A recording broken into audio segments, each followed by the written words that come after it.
Ministro do Trabalho e Previdência, Onyx Lorenzoni, ao vivo com os nossos ouvintes. Ministro, bom dia, obrigada por falar conosco. Bom dia, é uma satisfação. Ampliava ainda o tensionamento entre os poderes no Brasil.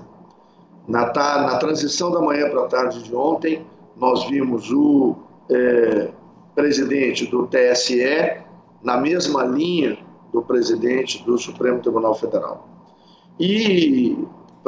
Mas, ministro, no 7 de setembro, o senhor não viu também agressividade nas palavras do presidente Jair Bolsonaro? Não, eu vi palavras de defesa de uma série de princípios e valores e conceitos que são fundamentais para a vida nacional. E a população estava ali em busca exatamente de ouvir do seu líder a defesa daquilo que as pessoas acreditavam.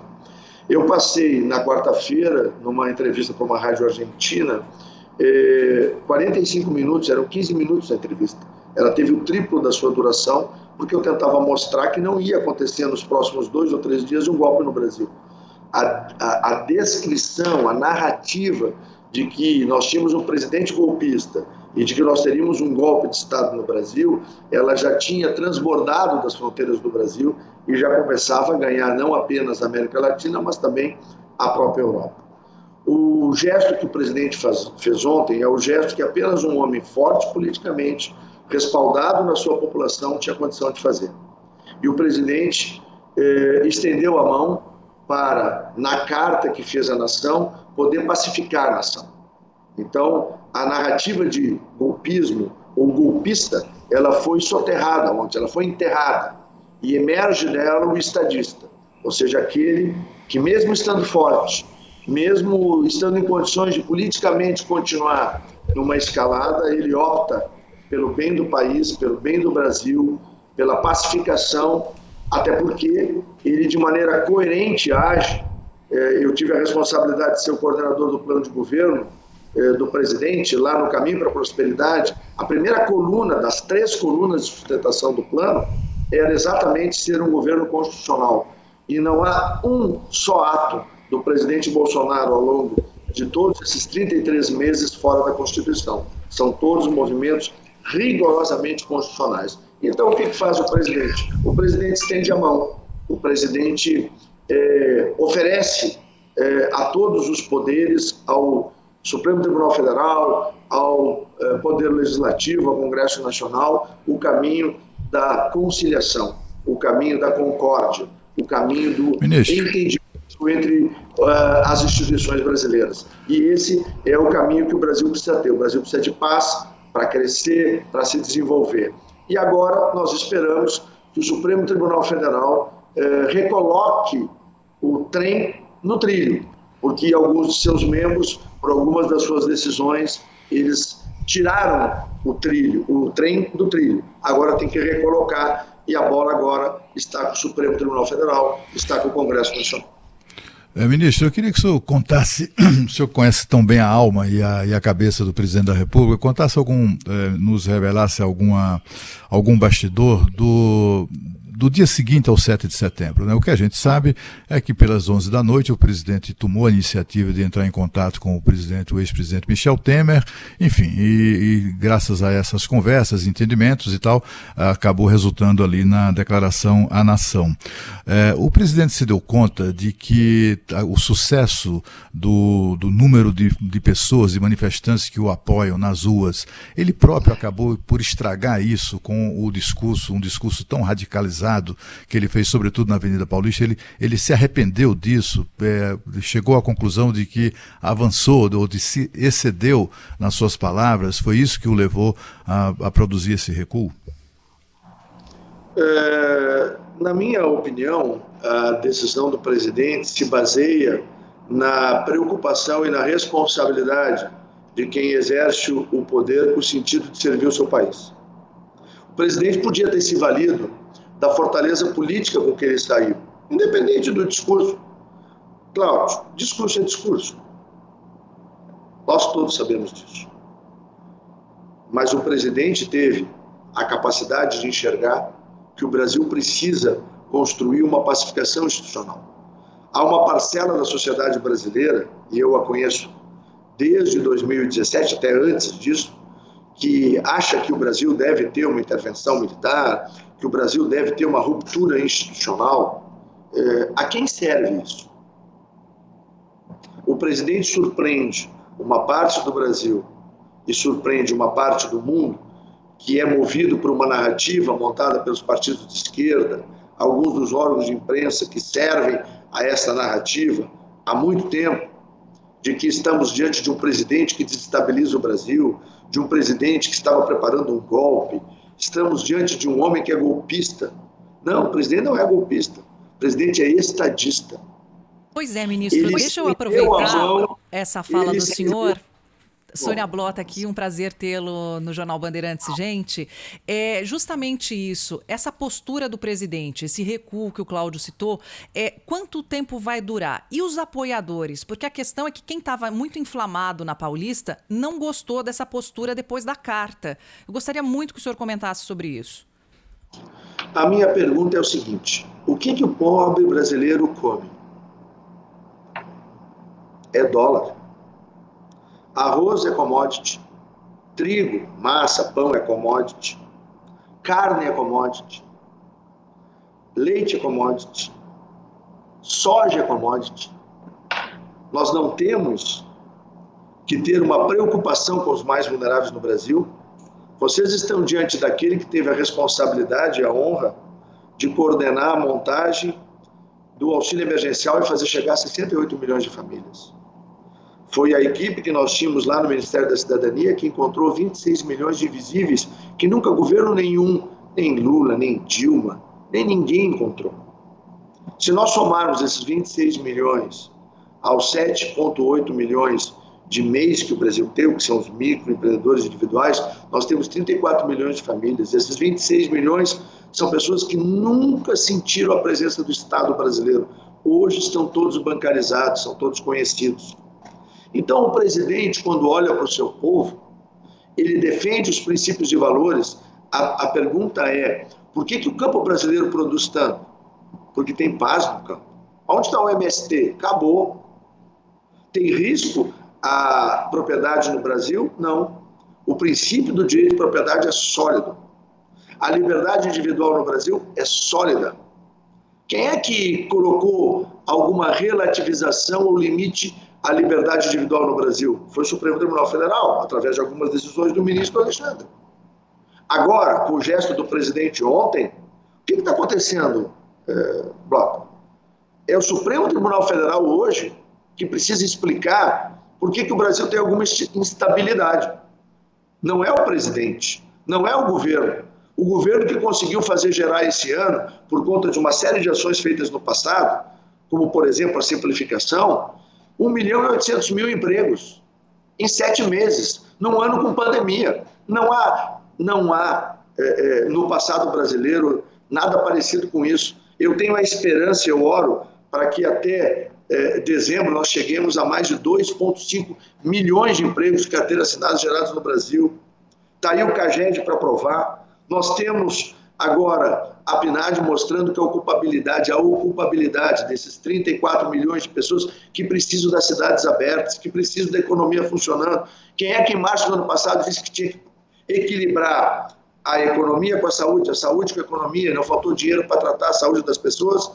E houve uma série de programas que deram condição dos brasileiros poder fazer a travessia no período mais grave da pandemia. Foi o mesmo presidente que fez o gesto de respeito, altivez e o convite a que todas as instituições brasileiras voltem a ter tranquilidade constitucional. Pois é, ministro, por isso que a gente pergunta, desculpa, Cláudio, se isso vai durar, porque foi muito importante ontem a carta, os nervos se acalmaram, o mercado se acalmou, o senhor conhece muito bem o presidente da República.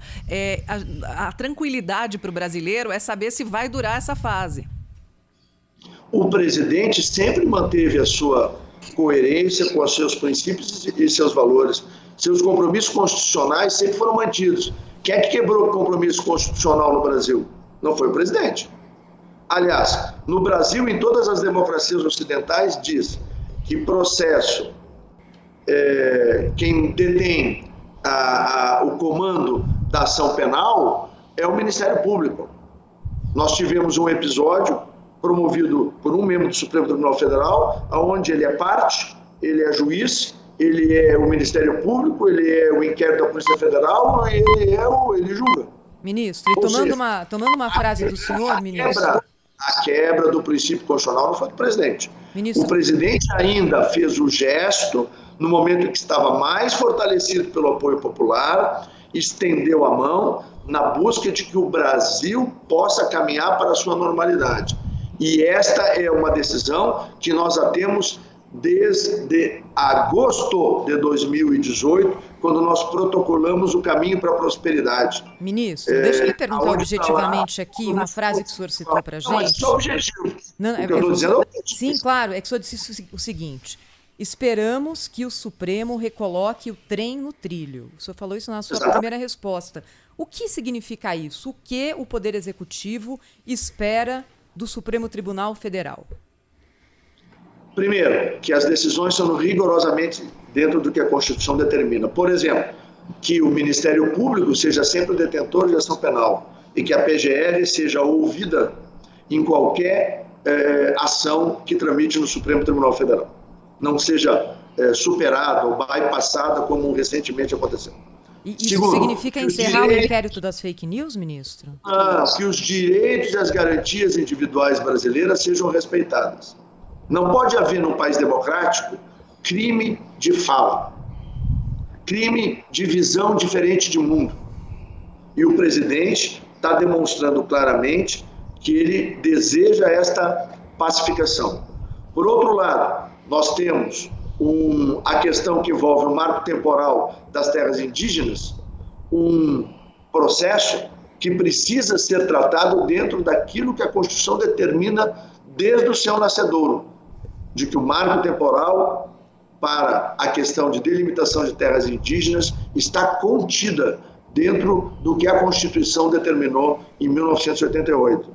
Nós temos milhares e milhares de produtores rurais brasileiros, nós temos milhares e milhares de propriedades, inclusive na área de transição urbana para a área rural no Brasil, que precisam ser respeitadas. Então, voltar o trilho para o trem da constitucionalidade significa não haver o julgamento político, não haver a prevalência ideológica e haver sim aquilo que é o dever da Suprema Corte do Brasil, a quem eu sempre respeitei, com quem eu sempre tive diálogo, com quem eu sempre tive proximidade, no sentido de que a gente retome a normalidade institucional, democrática e constitucional brasileira. O presidente fez o seu gesto, agora a bola está com o Supremo e com o Congresso Nacional. Depois da assinatura da Declaração à Nação e sua divulgação, vários como é que eu diria, formadores de opinião, né, bolsonaristas, assim, muito vinculados ao bolsonarismo raiz, digamos assim, manifestaram o seu desagrado, vários deles, né, inclusive parlamentares mais bolsonaristas ficaram desapontados, etc. Essas pessoas que tinham essa fantasia de que era possível fechar o Congresso e coisas do gênero. E isso pode, eventualmente, marcar um afastamento do presidente dessas pessoas que todo mundo considera más influências. O senhor considera que é positivo isso? Que essas pessoas se afastando do presidente, isso pode favorecer uma, digamos assim, uma governabilidade menos turbulenta, como tem acontecido até agora? Mas, Cláudio, eu acho que a gênese da turbulência para a governabilidade não tem origem no governo, me perdoa.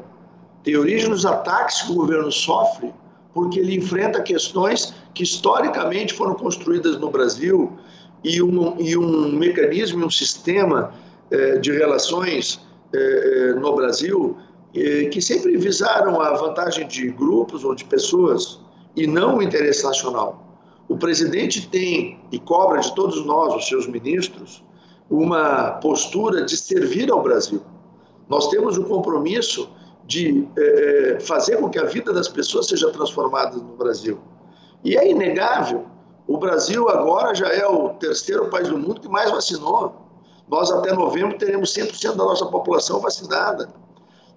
Apesar de todas as dificuldades com que nós nos defrontamos, e o mundo se defrontou com a pandemia, o Brasil tem um desempenho que todo mundo reconhece, organismos internacionais reconhecem, que é admirável o que o Brasil fez em termos de pessoas curadas, em termos de cobertura vacinal, em termos de recuperação econômica. Pois muito bem, o Brasil precisa de um cenário de paz. Quando a gente tem um movimento amplo, como foi o que nós construímos, para enfrentar os governos corruptos anteriores, para poder constituir um governo que servisse o nosso país, que superasse a burocracia estatal, que fosse facilitador da vida das pessoas, isso não é uma coisa fácil de ser feita. Bom, tem pessoas que ao longo desse período, pelas mais diversas razões, e se a gente for na gênese dessas razões, são sempre razões de foro pessoal, de foro individual ou de grupos, se veem, às vezes, não atendidas nas suas expectativas. Agora, o que importa é que os princípios e valores com que o presidente se apresentou diante da população enquanto candidato, e aí eu sou testemunho ocular, porque eu estava ao lado dele todo o tempo, em todos os debates, era de que nunca haveria risco institucional ao Brasil. E ele está reafirmando com o gesto de ontem que isso nunca vai acontecer. Que ele sempre trabalharia para que o Brasil pudesse encontrar o seu crescimento. Ele sempre diz para que o Brasil esteja no lugar que o país merece no contexto internacional. Isso significa oportunidades, emprego, vida, qualidade de vida para as pessoas. É isso que a gente tem lutado para fazer. Ao longo do caminho, tem pessoas que, às vezes, porque radicalizam num assunto ou radicalizam numa outra posição, elas não se sentem atendidas. Mas eu tenho certeza que até elas, na média, quando elas olharem para o passado, quando passar raiva, que isso é normal no ser humano, e passar a analisar tudo que foi conquistado nesses 33 meses de governo, ela vai encontrar que ela apoiou o projeto correto, que ela tem um presidente correto, e isso vale muito para um país que, lamentavelmente, por várias e várias décadas, teve as pessoas erradas na cadeira errada. Agora a gente tem a pessoa certa. Ministro Onyx Lorenzoni, mais uma vez, obrigada, por falar conosco aqui na Rádio Bandeirantes, no Jornal Gente. Até a próxima, ministro. Sempre à disposição de vocês e a minha admiração pelo belo trabalho que a Bandeirantes faz.